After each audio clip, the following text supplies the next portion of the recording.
Hello friends, welcome back to the channel. आज हमारा topic है मल्टी प्रोग्रामिंग ऑपरेटिंग सिस्टम।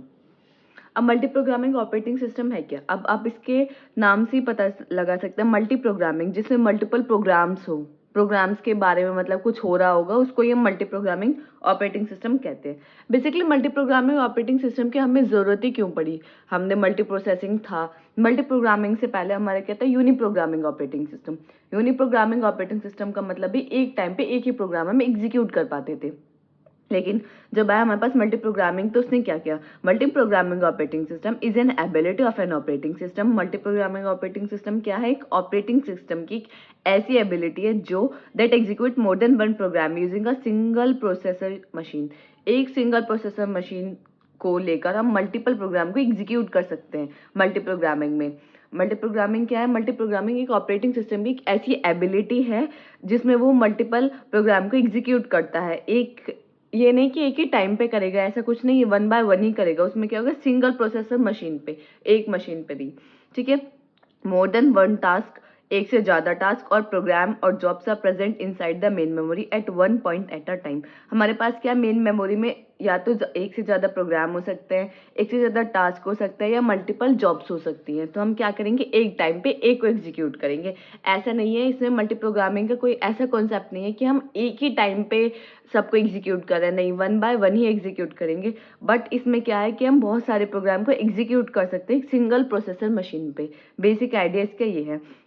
अब इसके अब देखिए आप, ये क्या है? हमारी सेकेंडरी डिस्क स्टोरेज। ये हमारा ऑपरेटिंग सिस्टम मेन मेमोरी है, ऑपरेटिंग सिस्टम प्रोग्राम ए प्रोग्राम बी, ये हमारा सीपीयू है।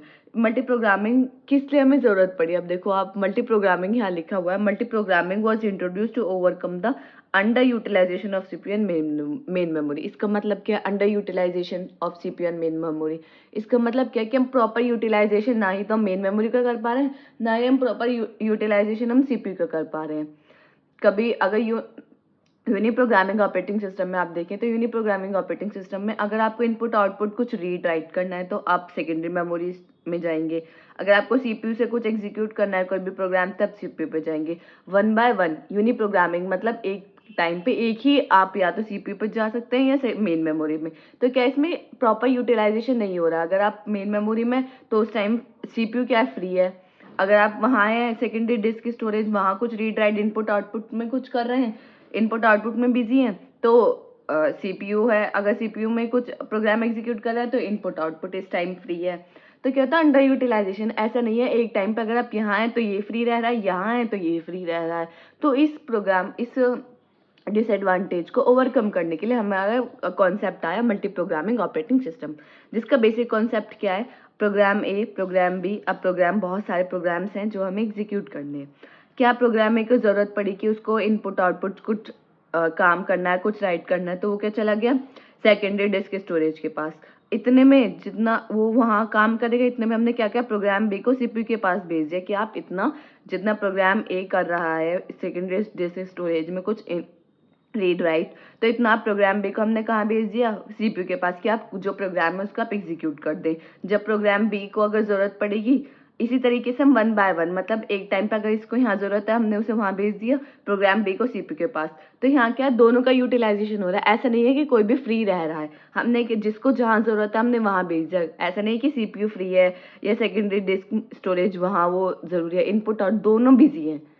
तो ये होता है मल्टी प्रोग्रामिंग का कॉन्सेप्ट। लेकिन आप हमेशा ध्यान रखिए, मल्टी प्रोग्रामिंग के कॉन्सेप्ट में ऐसा कुछ नहीं है कि हम एक ही टाइम पे मल्टीपल प्रोग्राम को एग्जीक्यूट करते हैं। मल्टीपल प्रोग्राम को एग्जीक्यूट करता है लेकिन सिंगल प्रोसेसर मशीन पे। वो मैंने आपको इस डायग्राम के थ्रू समझा दिया है कि प्रोग्राम ए को अगर यहाँ जरूरत है तो वो वहाँ चला गया, इतने में जितना प्रोग्राम ए को वहाँ वो वर्क करेगा। इतने में मैं प्रोग्राम बी को बोला कि आप सीपीयू के पास चले जाइए, आपको जो भी प्रोग्राम एग्जीक्यूट करना है आप इतना सीपीयू के पास कर लीजिए। जब उसका सीपीयू का हो जाएगा तो हम प्रोग्राम सी को बुला लेंगे। प्रोग्राम सी को अगर सीपीयू से कुछ एग्जीक्यूट करना, इतना वो कर लेंगे, इतना प्रोग्राम भी वहाँ चले जाएंगे, वहाँ चले जाएगा। तो इस तरीके से इसका कॉन्सेप्ट है मल्टी प्रोग्रामिंग का। बस आप इतना ध्यान रखें कि multi programming does not mean that multiple jobs are using CPU at the same time, कि मल्टीपल जॉब्स सीपीयू एक टाइम पे नहीं कर रहा है, वन बाय वन ही एग्जीक्यूशन हो रहा है, ठीक है। अब एडवांटेजेस क्या है? Memory utilization is efficiently. Basically हमारा मेन क्या था कि सीपीयू और मेन मेमोरी का अंडर यूटिलाइजेशन हो रहा है, तो इसमें क्या एफिशिएंट तरीके से हम इसका यूटिलाइजेशन कर पा रहे हैं। अब एफिशिएंट तरीके से किस तरीके से कर पा रहे हैं वो मैंने आपको बता दिया कि कोई भी एक टाइम पे ऐसा नहीं है कि कोई फ्री रह रहा है, टाइम टू टाइम उनकी चेंजेस हो रहे हैं, क्या जहाँ आपको ज़रूरत है आप वहाँ जा सकते हैं। CPU utilisation is high. अब इसका सीपीयू यूटिलाइजेशन तो हाई होगा because CPU is never goes ideal state या स्टोर। आइडियल से मतलब कि ऐसा कोई भी एक ऐसी स्टेट नहीं है कि सीपीयू जहाँ फ्री है तो सीपीयू का यूटिलाइजेशन तो ज़्यादा हो रहा है। जैसे कि प्रोग्राम भी आ गया, इतने में उसने एग्जीक्यूट किया, इतने में प्रोग्राम सी को ज़रूरत पड़ी तो प्रोग्राम सी आ गया, तो बहुत यूटिलाइजेशन हो रहा है इसमें, सीपीयू का हाई यूटिलाइजेशन हो रहा है, जिसकी वजह से ऐसा नहीं है कि सीपीयू एक फ्री स्टेट में पहुंच गया या क्या है वो फ्री पहुंच गया है। तो ये मेनली इसका बेसिकली ये इसका कॉन्सेप्ट है कि मल्टी प्रोग्रामिंग का। ठीक है, अब नेक्स्ट हमारा टॉपिक आता है मल्टीटास्किंग। मल्टीटास्किंग ऑपरेटिंग सिस्टम या उसको हम बोलते हैं टाइम शेयरिंग ऑपरेटिंग सिस्टम। अब मल्टीटास्किंग, आप जैसे मल्टी प्रोग्रामिंग के आप वर्ड समझ रहे थे कि मल्टीपल प्रोग्राम को के साथ कुछ हो रहा होगा, यहाँ पे क्या है मल्टीटास्किंग कि मल्टीपल को टास्क परफॉर्म हो रहे होंगे। ठीक है, इतना तो आप आइडिया लगा सकते हैं नेम को देखकर। इसको हम टाइम शेयरिंग ऑपरेटिंग सिस्टम भी बोलते हैं। अब मल्टीटास्किंग ऑपरेटिंग सिस्टम का मैं एक एग्जाम्पल बताती हूँ। हमारे पास 10 स्टूडेंट्स हैं। ठीक है, हमारे पास क्या हमें इसमें कुछ टाइम स्लॉट्स होते हैं कि P1 S1 S2 S3 S4 S5। ये हमारे पास क्या है, कुछ स्टूडेंट्स हैं, सबके पास 6 क्वेश्चंस हैं। तो हम क्या करेंगे, पहले हम जाएंगे P1 के पास, S1 के पास, उसके 2 क्वेश्चन सॉल्व करेंगे। एक टाइम स्लॉट से कि हमें इतने टाइम पर ये करना है। फिर उसके बाद S2 पे गए, फिर S3 पे गए, फिर S4 पे गए, फिर S5 पे गए, फिर देन S5 से फिर S1 पे आए, फिर 1 2 कर दे, अब 3 4 ऐसे ऐसे एग्जीक्यूट करेंगे।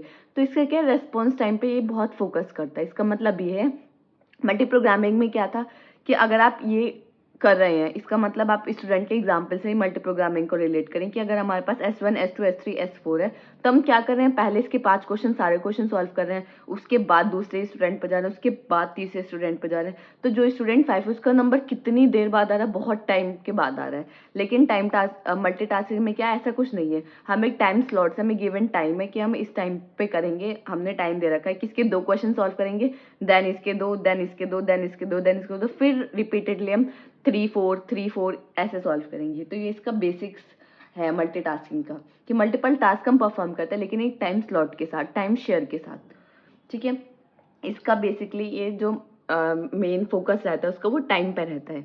देखो आप, multitasking operating system based on the idea of time sharing. इसमें क्या होता है, ये मल्टीटास्किंग ऑपरेटिंग सिस्टम का काम ही यही है कि टाइम शेयरिंग करना, कि अपना टाइम शेयर कर दे कि हम इनको इतना टाइम देंगे, इतना इतना इतना इतना। ठीक है, multitasking operating system do not actually perform multiple task at the same execution time. यही है मल्टीटास्किंग का भी यही मतलब है कि इसका ये मतलब नहीं है कि मल्टीपल टास्क हम एक ही टाइम पे परफॉर्म करें, नहीं, मल्टीपल टास्क हम एक टाइम पे परफॉर्म नहीं कर रहे हैं, एक टाइम पे हम एक ही स्टूडेंट के पास जा रहे हैं, लेकिन हम क्या है गिवन टाइम के स्लॉट्स, एक गिवन टाइम के अंदर वो चीज़ें कर रहे हैं।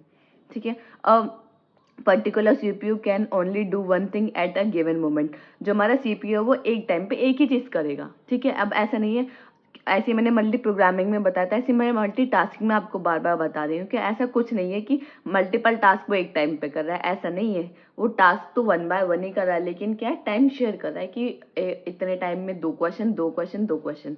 ऐसा नहीं है कि वो 5 क्वेश्चन पहले इसके सॉल्व करेगा, फिर इसके, नहीं।